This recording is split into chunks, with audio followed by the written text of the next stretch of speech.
Hello traders எல்லாருக்கும் வணக்கம். So நேற்றுலேருந்து ஒரு நியூஸ் வந்து ரொம்ப பரபரப்பாக போயிட்டே இருக்குங்க. செபி வந்து ஜெயின் ஸ்ட்ரீட்டை பேன் பண்ணிட்டாங்க அது இதுன்னு.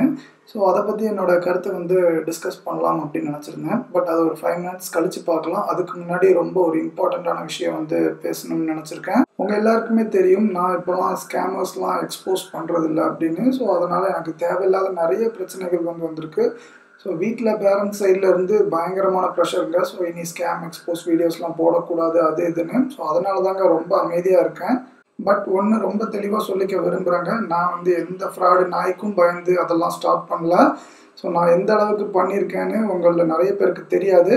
ஸோ நான் பல விஷயங்கள் வந்து வீடியோலாம் டிஸ்கஸ் பண்ணதே இல்லை. ஸோ அதனால் நீங்கள் நினச்சிட்டு இருக்கிறதையும் தாண்டி பயங்கரமான சில விஷயங்கள்லாம் பண்ணியிருக்கேன். என்னை பார்த்து நிறைய பேர் இந்த ஃபீல்டை விட்டு ஓடி போயிருக்காங்க.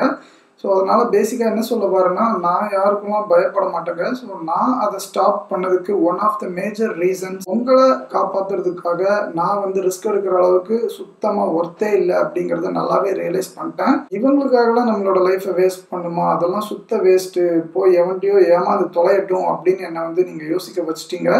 அதனால தாங்க நான் மெயின் அதெல்லாம் ஸ்டாப் பண்ணேன். இங்கே எல்லாரையும் சேவ் பண்ணணும், இங்கே உள்ள ஒவ்வொருத்தரும் ட்ரேடிங்கை ஒரு ப்ராப்பரான பிஸ்னஸாக ட்ரீட் பண்ண வைக்கணும். ஸோ அதுக்கப்புறம் யாரையும் நீங்களாம் போய் பிளைண்டாக நம்பி ஏமாந்துடக்கூடாதுன்னுலாம் நினச்சி ரொம்ப என்னால் முடிஞ்ச அளவுக்கு போராடினேன்.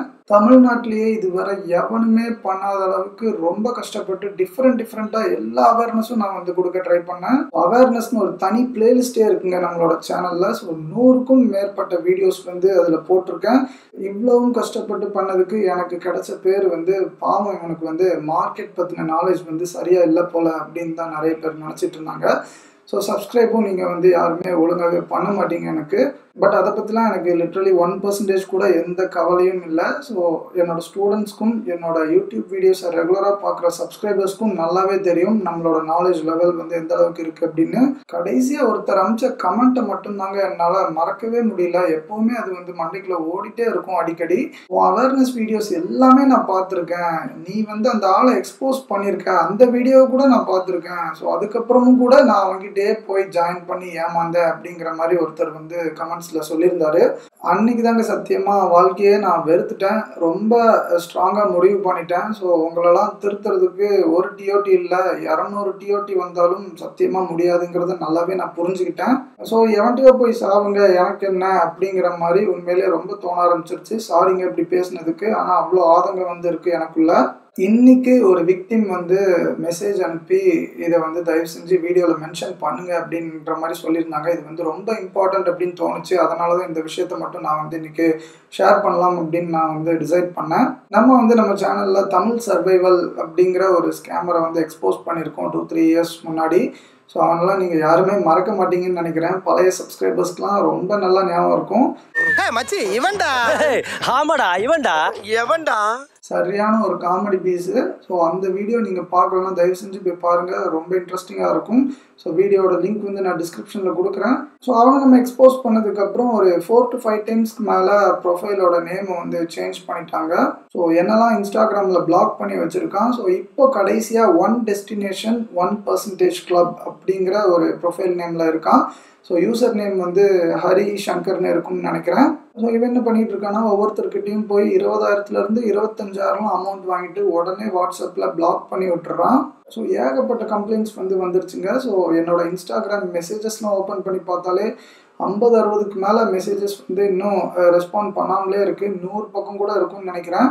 ஸோ அதில் முக்கால்வாசிக்கு மேலே எல்லாமே இந்த ஸ்கேமர்ஸ் பற்றின கம்ப்ளைண்ட்ஸ் தாங்க. அதனால தான் நான் வந்து இன்ஸ்டாகிராம் மெசேஜஸில் ஆக்டிவாகவே இருக்க மாட்டேன். அதெல்லாம் பார்த்து ரொம்ப சலிச்சு போயிடுச்சு. மற்ற ஸ்கேமர்ஸ் அது காசு வாங்கிட்டு என்னத்தையாவது மொக்கையான ஏதோ ஒரு கண்டென்ட்டை கொடுத்து ஒப்பேத்த ட்ரை பண்ணுறாங்க. ஸோ போய் தொலையட்டும் அப்படின்னு நம்ம வந்து விட்டுறலாம். ஸோ ஆனால் இவன் பண்ணுறது வந்து மன்னிக்க முடியாத ஒரு குற்றங்க. ஸோ எல்லாத்தையும் காசு வாங்கிட்டு உடனே வாட்ஸ்அப்பில் வந்து பிளாக் பண்ணி விட்டுட்ருக்கான். ஸோ அதனால் இந்த அக்கௌண்ட் நேமை மட்டும் நீங்கள் எப்போவுமே மறந்துடாதீங்க. 1 டெஸ்டினேஷன் 1% கிளப் அப்படின்னு இருக்கும். ஹரிசங்கர்ன்ற யூசர் நேமில் இருக்குது. ஸோ உங்களோட ஃப்ரெண்ட்ஸ் அண்ட் ஃபேமிலிஸ்க்கு தயவு செஞ்சு இதை வந்து ஷேர் பண்ணி நீங்கள் வந்து அவங்கள சேவ் பண்ணலாம். ஸோ ஏன்னா இவனை நிறைய பேர் ஃபாலோ பண்ணி வச்சுருக்காங்க. ஸோ ஃபாரினில் இருக்கிற மாதிரிலாம் வீடியோஸ் போட்டு எல்லாரையும் ட்ரெண்ட் பண்ணிகிட்டு இருப்பான். ஸோ ஒரு பெரிய ட்ராவல் விளாகர் மாதிரி வேற காமிச்சிப்பான். ஸோ ஆனால் அதுலேயும் பெரிய ஸ்கேம் பண்ணியிருக்கான். நீங்கள் அந்த வீடியோ போய் பார்த்தீங்கன்னா தெரியும். ஸோ அதனால் தயவு செஞ்சு இந்த அக்கௌண்ட் கிட்ட மட்டும் நீங்கள் ரொம்ப கேர்ஃபுல்லாக இருங்க. இது மாதிரி ஆட்கள்ல இருந்து மக்கள் உஷாரா இருங்க. அதை தாங்க சொல்லணும்னு நினைச்சேன். சரி, அதை வந்து இப்போ விடலாம். இப்போ நம்ம வந்து ஜெயின் ஸ்ட்ரீட் மேட்டருக்கு வருவோம்.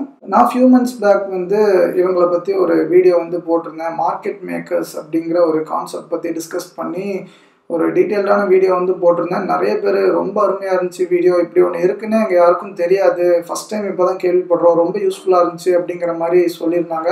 ஸோ அந்த வீடியோவும் நீங்கள் பார்க்கலன்னா தயவு செஞ்சு போய் பாருங்கள். ஸோ வீடியோட லிங்க் வந்து நான் டிஸ்கிரிப்ஷனில் கொடுக்குறேன். மார்க்கெட் மேக்கர்ஸ்னால் யார், அவங்களோட ரோல்லாம் என்ன அப்படிங்கிறத நம்ம வந்து அதில் தெளிவாக பேசியிருப்போம். கண்டிப்பாக ரொம்ப இன்ட்ரெஸ்டிங்காக இருக்கும், போய் செக் பண்ணுங்கள்.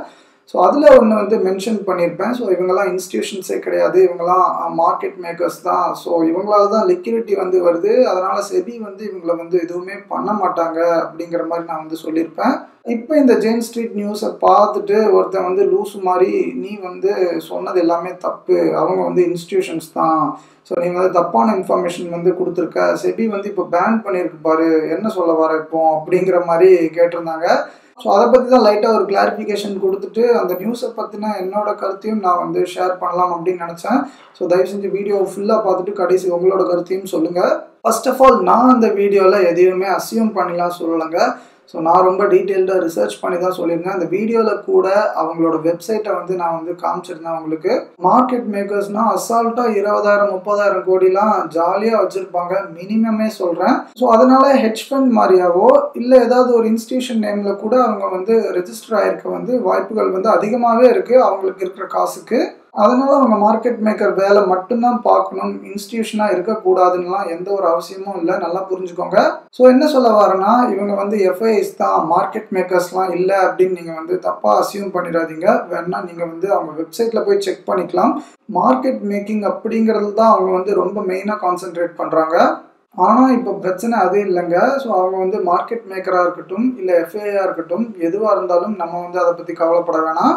ஒரு சில பேர் என்கிட்ட வந்து கேட்டிருந்தாங்க, இனி வந்து ஸ்டாக் மார்க்கெட்டில் மேனிப்புலேஷனே இருக்காது இல்லை, அதான் செபி வந்து அவங்கள பேன் பண்ணிட்டாங்களே, அதனால இனி நம்ம ஈஸியாக ப்ராஃபிட் பண்ணலாம்ல, ஸோ இந்த வாலட்டிலிட்டிலாம் அதிகமாக இருக்காது இல்லை அப்படிங்கிற மாதிரி கேட்டிருந்தாங்க. உங்களில் நிறைய பேர் இதே மாதிரி தான் அசியூம் பண்ணிக்கிட்டு இருப்பீங்கன்னு நான் நினைக்கிறேன். பட் அன்ஃபார்ச்சுனேட்லி அப்படி வந்து நம்ம தப்பு கணக்கு போட்டுறக்கூடாது. நான் என்னோட கருத்தை ஹானஸ்டாக சொல்கிறேங்க. எனக்கு இந்த பேன் நியூஸ் மேலே நம்பிக்கையே இல்லை, செபி மேலேயும் சுத்தமா நம்பிக்கையே இல்லை. நம்பிக்கைலாம் இல்ல. நிறைய பெரிய ஆளுங்க வந்து கம்ப்ளைண்ட் பண்ணியிருப்பாங்க போல ஜெயின் ஸ்ட்ரீட் பத்தி. அது போக இந்த ட்விட்டர்ல உங்களுக்கே தெரியும், வர்றவன் போறவங்கலாம் ஜெயின் ஸ்ட்ரீட் மேனிப்புலேஷன் சும்மா என்னத்தையாவது போட்டு வியூஸ் வாங்க ட்ரை பண்ணிட்டு இருந்தாங்க. ஸோ கடைசி ஃபியூ மந்த்ஸாக ரொம்ப ட்ரெண்டிங்காக இருந்துச்சு இந்த ஜெயின் ஸ்ட்ரீட் அப்படிங்கிறது. ஸோ மக்கள் எல்லாருமே நோட் பண்ண ஆரம்பிச்சிட்டாங்களே, நம்ம வந்து ஆக்ஷன் எடுக்காமல் இருந்தோன்னா நம்மளை டம்மி பீஸ்ன்னு நினச்சிப்பாங்க, ஸோ நம்ம ஏதாவது பயங்கரமாக ஆக்ஷன் எடுத்த மாதிரி சீன் போடணும் அப்படிங்கிறதுக்காகவே செபி வந்து இந்த நியூஸ் வந்து விட்டுருக்குன்னு எனக்கு வந்து ரொம்ப ஸ்ட்ராங்காக தோணுது. ஸோ ஜெயின் ஸ்ட்ரீட்லனா நம்மளுக்கு கண்டிப்பாக லிக்விடிட்டி வந்து அடிவாங்க சான்சஸ் இருக்குது அப்படின்னு ஒரு சில அனலிஸ்ட்லாம் ஆல்ரெடி பேச ஆரம்பிச்சிட்டாங்க. ஸோ நம்ம மார்க்கெட் வந்து ஸ்மூத்தாக ரன் ஆகிறதுக்கு வந்து செபி வந்து இப்படி ஒரு ஆக்ஷன் எடுக்காது அப்படின்னு தாங்க எனக்கு வந்து ஃபீல் ஆகுது. உண்மையாகவே பேன் பண்ணியிருக்காங்களா இல்லையான்னு இவங்களை நம்ம எப்படிங்க நம்புறது? ஸோ இதை மட்டும் நல்லா யோசிச்சு பாருங்க. அதானி ஸ்கேம் நியூஸ் வந்து எவ்வளோ பெரிய இஷ்யூ ஆச்சு. ஸோ எல்லாருக்குமே பச்சையாக தெரிஞ்சிருச்சு அவங்க வந்து கண்டிப்பாக ஏதோ சில்லற வேலை பார்த்துருக்காங்க அப்படின்னு. அதை ஏதோ இன்வெஸ்டிகேஷன் பண்ணுறேன் கிழிக்கிறேன் அப்படின்லாம் சொல்லிட்டு அதை பற்றி எந்த ஒரு அப்டேட்ஸும் ஒழுங்காக கொடுக்காம அப்படியே அந்த நியூஸை மூடி மறைச்சிட்டாங்க. ஸோ இப்போலாம் அதை பற்றி எந்த அப்டேட்ஸும் வர்றதே இல்லை பல காலமாக. அந்த கர்மத்துக்குலாம் ஹெல்ப் பண்ணதே செபியில் இருக்கிற டாப் பொசிஷனில் இருக்கிற ஒருத்தர் தான், மாதவி பூரி பக் அப்படிங்கிறவங்க. தம்ப்நெயில்ல வந்து அவங்களோட ஃபோட்டோ தான் நான் வந்து போட்டிருக்கேன். அவங்களையும் இன்வெஸ்டிகேஷன் பண்ணுறோம் அப்படின்னு சொல்லிட்டு எதுவுமே நடந்த மாதிரி சத்தியமாக தெரிலங்க. அவங்க கொஞ்ச நாள் கழித்து சைலண்ட்டாக ரிசைன் பண்ண மாதிரி பண்ணிட்டாங்க. ஆனால் இந்த போலீஸ் அது இதுன்னெலாம் பெரிய லெவலில் எந்த ஒரு ஆக்ஷனும் எடுத்த மாதிரி தெரியவே இல்லை. இதில் என்எஸ்சியோட கதையும் உங்களில் ஒரு சில பேருக்கு தெரிஞ்சிருக்கும். அவனுங்க ஹிஸ்ட்ரியெல்லாம் தோண்டுனா இன்னும் ரொம்ப காரி துப்புற மாதிரி இருக்கு. ஹிமாலயாஸில் ஏதோ ஒரு சாமியார் வந்து சொன்னதை தான் இந்த என்எஸ்சியில் எல்லாருமே கேட்டுட்டு இருந்திருக்காங்க, டாப் பொசிஷனில் உள்ள பீப்புள் எல்லாருமே. ஸோ அதுவும் அந்த சாமியாரை யாருமே கண்ணால் கூட பார்த்ததே இல்லை. இதுவரை யாருமே பார்க்காத எவனோ ஒருத்தனை நம்பிலாம் என்எஸ்சியே ரன் பண்ணிட்டு இருந்திருக்காங்கன்னா இவனுங்கெல்லாம் எவ்வளோ பெரிய பைத்தியக்காரனுங்கன்னு யோசிச்சு பாருங்க. ஸோ அதனால் இந்த என்எஸ்சி பிஎஸ்சி செபி இது மேலாம் எனக்கு நம்பிக்கையே வந்ததில்லை. ஸோ பாஸ்ட்ல அவங்க பண்ண வேலைலாம் அப்படி தெரிஞ்சிடுச்சா, உங்க எல்லாருக்கும் தெரிஞ்சிடுச்சா, சரி விடு. ஸோ இவனுங்கெல்லாம் மக்களை காப்பாத்துறேன்னு சொல்லி ஜெயின் ஸ்ட்ரீட்டை பேன் பண்ணுவாங்களான்னு எனக்கு டவுட்டாக தான் இருக்குது. ஒருவேளை நல்லா புரிஞ்சுக்கோங்க, ஒருவேளை ஜென்யூனாக அவங்க வந்து பேன் பண்ணியிருந்தாலும் ஸோ அவன் வந்து வேற கம்பெனிலேருந்து வந்தனா நம்ம எப்படிங்க கண்டுபிடிக்க முடியும்? இப்போ 15,000 கோடி வச்சு மேனிப்புலேட் பண்ணியிருக்காங்க அப்படிங்கிற மாதிரி ஏதோ ஒரு இடத்துல நியூஸ் வந்து படித்தேன். ஃபுல்லாலாம் நான் வந்து ரீட் பண்ணலை. பட் 15,000 கோடியை இப்போ வந்து 4-5 கம்பெனியில் பிரித்து போடுறான்னு வைங்களேன். 5 கம்பெனியில் போட்டு 3,000 கோடியாக கொண்டு வந்து வேறு கம்பெனியில் அவங்களாம் அப்புறம் பேசி வச்சு மேனிப்புலேட் பண்ணாங்கன்னா இவங்களால எப்படிங்க கண்டுபிடிக்க முடியும்? ஒரே அக்கௌண்ட்டில் வச்சு பண்ணியே இவங்க வந்து கண்டுபிடிக்க 4-5 வருஷம் மேலே ஆயிடுச்சு. ஒன்றும் பெருசாக கிழிக்க முடியல. அந்த மாதிரி டிஃப்ரெண்ட் அக்கௌண்ட்லேருந்து வந்து பண்ணாங்கன்னா இவனுங்களாம் சாகிற வரைக்கும் கண்டே பிடிக்க மாட்டாங்க. இதை மட்டும் நீங்கள் வந்து ப்ராக்டிக்கலாக திங்க் பண்ணி பாருங்கள். ஸோ இந்த ரியாலிட்டியை நீங்கள் வந்து புரிஞ்சுக்கணுங்க. அதனால் இனி மார்க்கெட் ரொம்ப ஈஸியாக இருக்கும் அப்படின்னு அண்டர் எஸ்டிமேட் பண்ணிடாதீங்க. ஸோ அதனால தான் நான் வந்து இதை சொல்லணும் அப்படின்னு ஆசைப்பட்டேன். இவனுங்களெல்லாம் நம்பி உடனே அப்படி ஒரு மைண்ட் செட்டுக்கு வந்துடாதீங்க. ஒரு 3 to 6 months வந்து நம்ம மார்க்கெட்டை பார்ப்போம். அப்புறம் தான் நம்ம வந்து கொஞ்சம் டிசைட் பண்ண முடியும். ஏதாவது சேஞ்சஸ் இருக்கா அப்படின்னு நம்ம வந்து மானிட்டர் பண்ணலாம். நீங்களும் உங்களோட கருத்தை வந்து சொல்லுங்கள். இது வந்து ஜென்யூனாக இருக்குமா, இல்லைனா சும்மா கண் துடைப்புக்காக தான் ஆக்ஷன் எடுக்கிற மாதிரி நடிக்கிறாங்களா அப்படின்னு என்ன உங்களுக்கு தோணுனாலும் அதை வந்து நீங்கள் கமெண்ட் செக்ஷனில் ஷேர் பண்ணலாம். இந்த வீடியோ பிடிச்சிருந்தனா தயவு செஞ்சு லைக் பண்ணுங்கள். 4 பேருக்கு போய் சேர்ந்தனா கொஞ்சம் யூஸ்ஃபுல்லாக இருக்கும். ஸோ அந்த ஸ்கேமர் வீடியோவும் அதுக்கப்புறம் இந்த மார்க்கெட் மேக்கிங் வீடியோவும் மறக்காமல் போய் செக் பண்ணுங்கள். 2 வீடியோவோட லிங்க்கும் டிஸ்கிரிப்ஷனில் வந்து இருக்குது. இன்னொரு நல்ல வீடியோவில் சந்திக்கலாம். நன்றி.